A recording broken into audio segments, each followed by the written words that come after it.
Hi, I'm Roz. I'm the owner of So Much Fun, where I love to share my knowledge and enthusiasm for sewing. So when you're going to do some embroidery, what I advise you do is you draw a little drawing, very basic drawing of what you want to do and the size that you want to work with.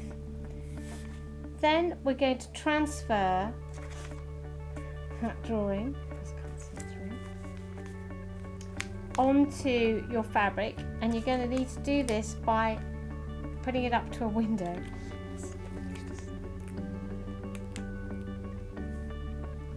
Although I can roughly remember what this design is.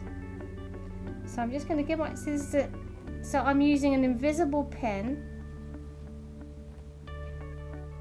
to sort of transfer the shape that I want to do just a few little embroidery stitches with.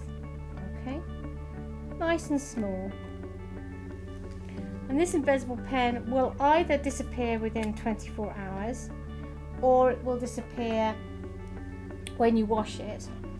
I've also had previous experience that it disappears very quickly before 24 hours, so be very careful to only use it just before you're immediately going to sew with it. So what I'm next going to do is I'm going to put a little embroidery hoop on top of my design, just trapping it. So my hoop has got one hoop that goes inside the other. I'm going to trap my design in that little hoop like that, and that's going to hold my fabric nice and taut, so it's easy for me to work with. Then I'm going to use embroidery thread. An embroidery thread comes thread like this, and it has 6 strands. And what we're going to do with this design is we're going to actually split the 6 strands into 2 lots of 3. Now the whole idea of embroidery thread is that you can basically use it at any thickness that you want to for whichever project. So I normally use either 2 strands or 3 strands. It depends very much on what I'm doing. So on this little design, I'm going to first of all do a satin stitch. So I've threaded my needles already, and I've done a knot on the back of my thread, and the satin stitch is just basically a long stitch that helps me build up a shape. So the middle of my little flower here, I want to have yellow, and I just keep building it up from one side of my little circle to the other, all just nice and flat stitches.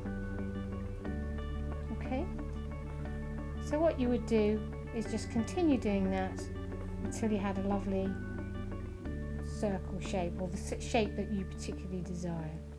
So that is a great stitch. A satin stitch is a great stitch as a filling in stitch. The other stitch I'm going to show you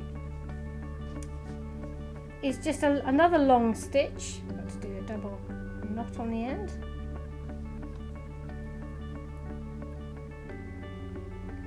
Going to come again, a nice long straight stitch.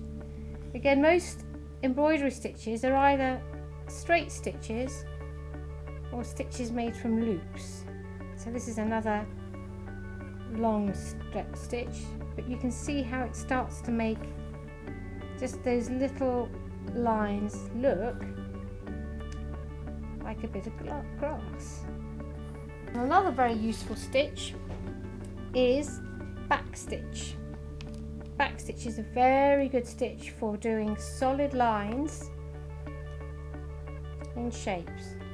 I'm going to come up and I'm going to go backwards and then forwards. So it's like a seesawing action. It's a very nice and quick stitch to do. And again, I can follow my nice line that's already beginning to fade. But I can start getting that nice little stem stitch coming out.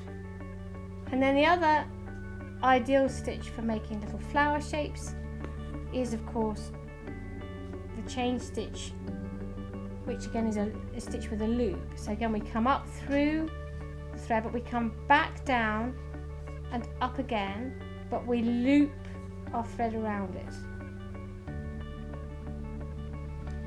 And then we stake our stitch back down again.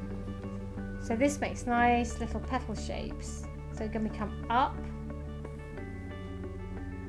we come around,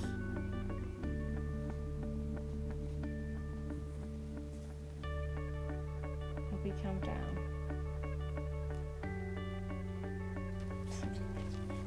And then you continue doing all the different stitches to finish off your design.